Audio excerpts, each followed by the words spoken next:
Welcome back to My View. By now, we've gotten a glimpse as to how the Trump administration intends to reshape America's education system in order to better serve its students.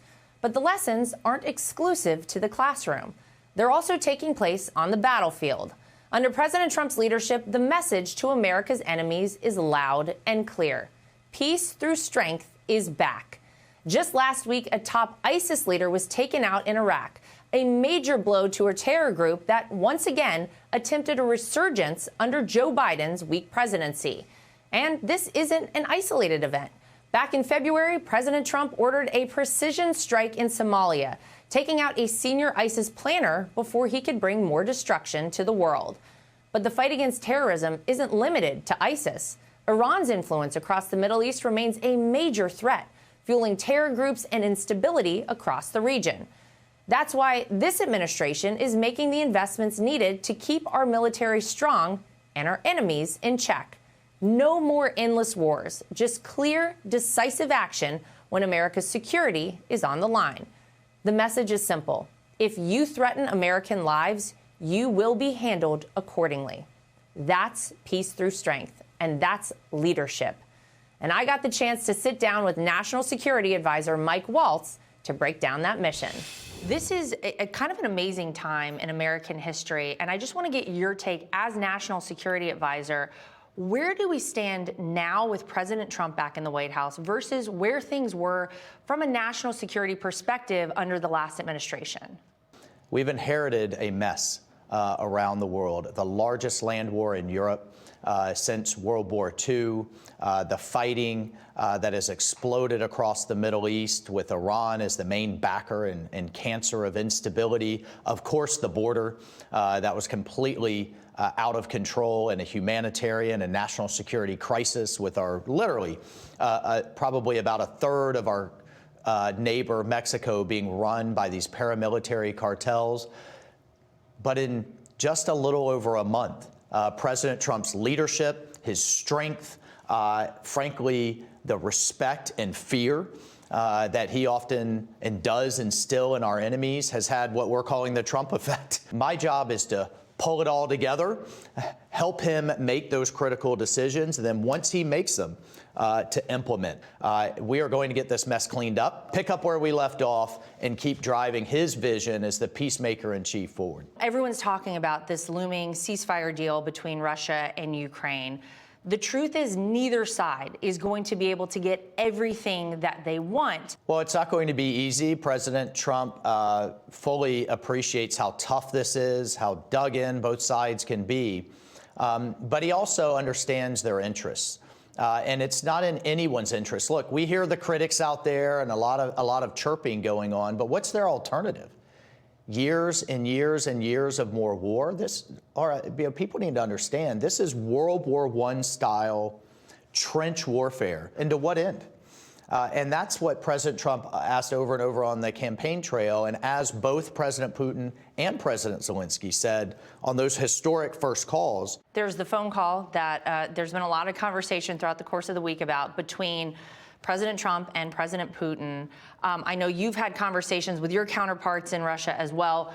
Anything else you can tell us about that? Both sides need to stop launching drones and missiles into, I don't know, nuclear power plants and oil pipelines and power grids. One day these will all have to be rebuilt. Let's have that first step of pulling back and pulling down that violence, exchanging prisoners as a good faith first effort. Then we're going to move to maritime. Both countries sit on the Black Sea. They have to trade in oil and gas and grain to literally feed their people and others. That will be the next step. And then the very difficult, what they call the line of control, this trench warfare, which is nearly 800 miles long. In the Middle East, obviously, there's been discussion about what happens in Gaza. And President Trump put forward an idea of what may happen there. President Trump wasn't even inaugurated yet. And he said there will be all hell to pay if you keep holding these Americans. And we've since gotten several dozen out.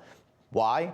Because once again, our enemies respect and fear the commander-in-chief that sits in that Oval Office. So, look, he also looks at the death and destruction in Gaza. He knows as a builder it's going to take years to clean that up. He's asking a very practical question. How does 2 million people live for a decade in the middle of all of that?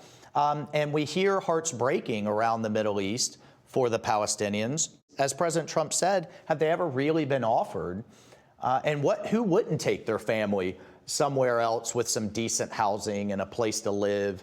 I think it's just a very practical idea. And then he says, let's stop the definition of insanity of pouring billions in, rebuilding Gaza, just to see terrorists attack all over again. Where do things stand in our relationship with China? I don't think over the past 4 years people had a real sense of where we were. I think during President Trump's first administration, they knew where the United States stood. But where is our relationship with China right now? Well, I think a symbol and even a threat from where it was in the last administration was sitting by and watching a spy balloon not just transit the United States, but hover over some of our most sensitive nuclear sites. President Trump realizes this is the competition of this century.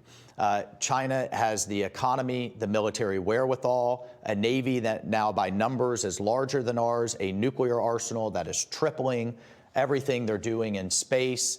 But he also knows the way we win is through the strength of our economy and our markets. It's about revitalizing our pharmaceuticals, our steel, our shipyards and shipbuilding. Of course, infusing that culture change of getting back to meritocracy and lethality in our military. That's how you prevent wars. That's how you show strength. Deter with strength in our military and win economically and with our markets.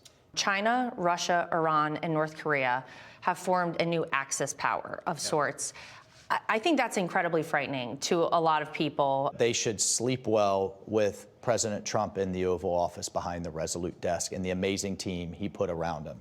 Reintroducing American leadership in the Western Hemisphere, stopping the most horrific war in Europe since World War II, dealing with the cancer of instability and terror that is Iran, and all options are on the table there. And then working with our allies. If we're talking about the Abraham Accords and not death and destruction in Gaza, then we're executing President Trump's vision, and that's my job to help him quarterback all of that. But we've still only scratched the surface of what the National Security Advisor is doing to keep Americans safe. Are there any threats to national security that people maybe aren't thinking about every day?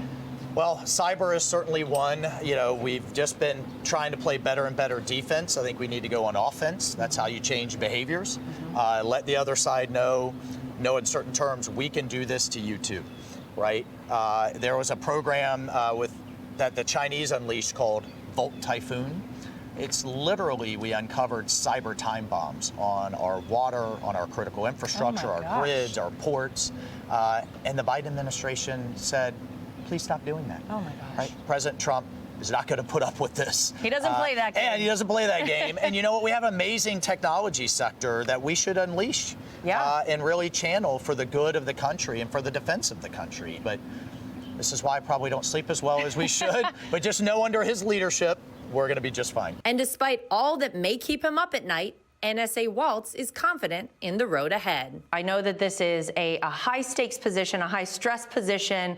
How's it been for you? I know you're not getting enough time to work out like you want. As a combat veteran, as a Green Beret, I always have first and foremost the men and women, that we lost and that are out there on the front line who have to execute the decisions that I and others advise President Trump to make. But he's so clear-eyed in his principles and his leadership.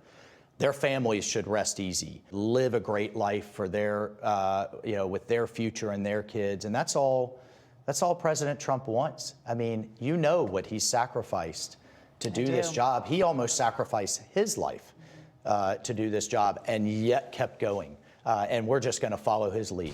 Hey, Sean Hannity here. Hey, click here to subscribe to Fox News YouTube page and catch our hottest interviews and most compelling analysis. You will not get it anywhere else.